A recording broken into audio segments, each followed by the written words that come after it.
This movie will make you feel so claustrophobic. Let's do it. The Deep House is about this young couple named Ben and Tina, and they're traveling through Europe exploring a bunch of different haunted places for their YouTube channel. So they're in France because the next place that they want to go to is this submerged sanatorium, but when they get to it, they find that it's a really busy tourist location. So this local named Pierre finds them and he's like, hey, if you guys want to see something cool, there's a more remote area of this lake. And underneath it, there is this beautiful mansion that is supposedly perfectly preserved. Now, Pierre seems cryptic as fuck, if you ask me, but of course they go. So the two of them gear up and they go down and they find the house pretty immediately. They go inside and they find that everything is weirdly perfectly preserved, like nothing has any water damage. And pretty immediately, weird shit starts to happen. Like they hear the piano play by itself. Ben has a motion tracker that keeps going off saying it detects motion when nothing is there. And then they find this room that has a bunch of missing children posters hung up.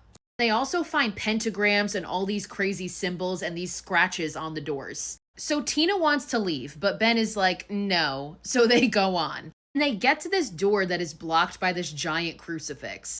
And of course they go in. And what they find is these two bodies chained up with these medieval torture masks on their face, and below them is pentagrams and other satanic symbols.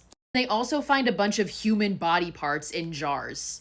So Ben finally agrees that it's time to leave, but when the two of them go to leave through the window that they came in through, there's suddenly a brick wall in front of it blocking it. So they panic and frantically start searching for other exits, but nothing is there. There is no way out.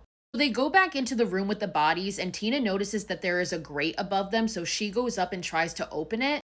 As she's up there, there's this sequence of her being attacked. We can't see by what, but when she finally is let go and comes back, the bodies are gone, and so is Ben. She panics, she's screaming, she's thrashing around, and suddenly everything stops. When she looks, the bodies are still there, and Ben is there too, and he's like, nothing happened, you've been here the whole time. So Ben then decides that this is a great time to remove the masks from the two people. When he does, he sees that they're the Montagnards, the family that owned the house. And as he's looking at them, suddenly they open their eyes, they're alive, and they start chasing Ben and Tina through the house. So Ben and Tina lock them out and try to escape through the chimney. The shaft in the chimney collapses, which traps them in different places, so Tina is stuck downstairs while Ben is stuck in an upstairs bedroom. So Ben finds a family tree in the bedroom, and sure enough, it reveals that Pierre is the Montagnard's son, so he purposely led them there.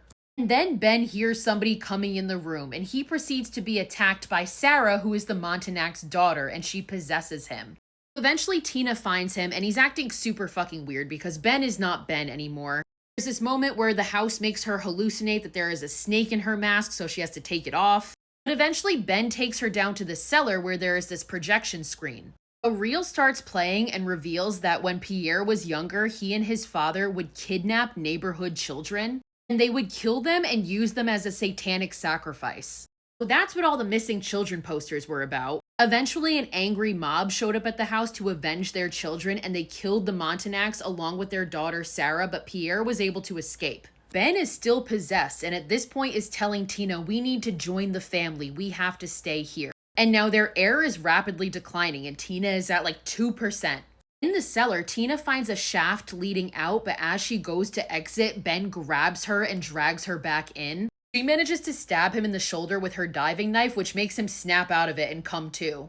As she tries to take him so they can escape, Sarah shows up and stabs Ben, this time fatally. She and her parents attack Tina.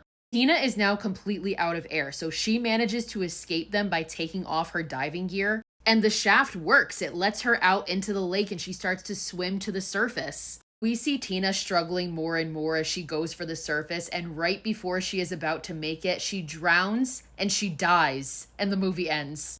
So yeah, everybody dies. Except for this trifling hoe. Fuck this bitch.